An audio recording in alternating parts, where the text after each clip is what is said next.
નમસ્તે ખેડૂત મિત્રો, સોનીભાઈ આવી ગયા છે વરિયાળીના વાહનની હરાજી લઈને. ઊંચામાં 1970નું નામ પડ્યું છે. હજુ સુધી 6 વાહનની આવક હતી. આવક ઓછી છે ને ભાવે સારા છે નહીં, કાંઈ જોઈ શકો છો. હરાજી પૂરી થવાય વરિયાળીની 5 થી 6 વાહન હતા.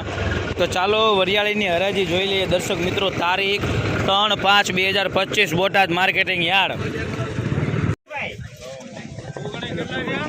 કાનાભાઈ કાળુભાઈ 1500 રૂપિયા 1500 રૂપિયા 1570 રૂપિયા 5 10 15 20 25 30 35 40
1905